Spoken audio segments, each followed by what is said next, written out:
সকল ফেসবুক বন্ধুরা, ভিডিওটা কেউ টান দেবেন না। দেখেন আমার এই ভাইটাকে দেখছেন, সবাই একটু ভালো করে দেখেন। যারা কুয়েতে হোম ডেলিভারি বিষয়ে আসতে চান বা আসছেন বা কারোর আত্মীয় স্বজন আছে, তাদের উদ্দেশ্যে বলছি, এই ভাইটা আজকে প্রায় 6 মাস রোমে বসা।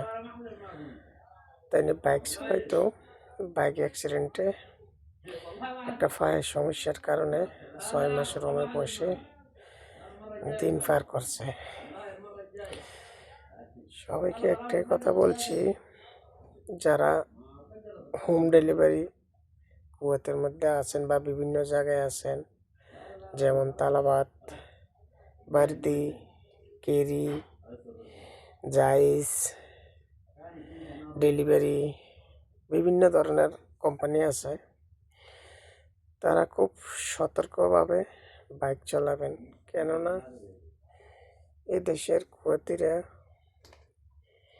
যখন গাড়ি চালায় তখন কিন্তু ওরা মোবাইল ইউজ করে, বেশিরভাগ ওরা মোবাইল ইউজ করে।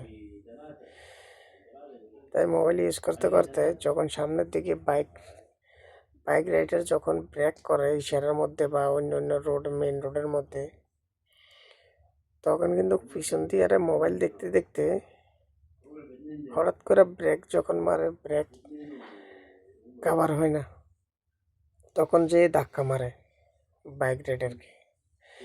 ঠিক আছে, সবাই বাইক চালাবেন একটু সতর্কভাবে চালান। কেননা সবার একটা জীবনের ভয় ঝুঁকি। এই যে বাইকটা এখানে আজকে 6 মাস বসে রয়েছে রুমের মধ্যে, এর একটা ফ্যামিলি আছে, দেশে একটা সংসার আছে, টাকা পয়সা পাঠাতে হয়, হ্যাঁ এখানে চলতে হয়। এখন কিন্তু 6 মাস কাজও বন্ধ, টাকাও বন্ধ, শুধু কোম্পানির থেকে খাওয়ার টাকা দিচ্ছে ওনাকে দিলে তো চলবে না ভাই, দেশে তো পাঠাতে হবে ফ্যামিলির জন্য। তাই আমার কথা হলো যে অর্ডার 2-3টা কম হোক, সাবধানের সহিত বাইক চালাবেন সবাই। আমি গাড়ি ড্রাইভার, দেখেন আমি রোমে যেতে 50 কিলোমিটার, আমি 50 কিলোমিটার ডেলিভারি করে এখন রুমে যাচ্ছি ডিউটি শেষ করে। এটা হলো কুয়েতের ম্যাপ। যখন কিছু কিছু জায়গায় যাই নতুন অবস্থায়, তখন আমরা লোকেশন লাগাইতে হয়, কেননা লোকেশন ছাড়া আমরা যাইতে পারি না। এটা হলো 80 নম্বর রোড। আমি এখন মতলব থেকে কুয়েত হাওয়ালি যাচ্ছি, ওইখানে আমার রুম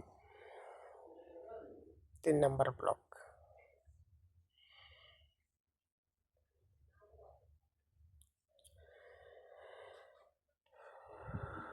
তাই সবার উদ্দেশ্য করে বলছি, সবাই সাবধানের সহিত গাড়ি চালাবেন সতর্কভাবে। ঠিক আছে, ও এই বাইটার জন্য একটু দোয়া করবেন, এই বাইটা যেন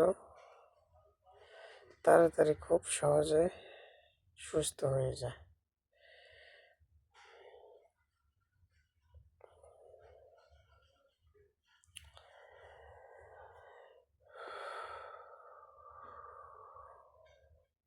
খুব কষ্ট লাগে ওনার জন্য। দেখেন, এটা হলো মেন রোড, এটা হলো কুয়েতের 80 নম্বর রোড। এটা সিটির থেকে মতলা টু আবদালি চলে গেছে, পাশে এটা হলো সাগর। দেখছেন ম্যাপের মধ্যে দেখা যাচ্ছে, পুরো দেখা যায় না।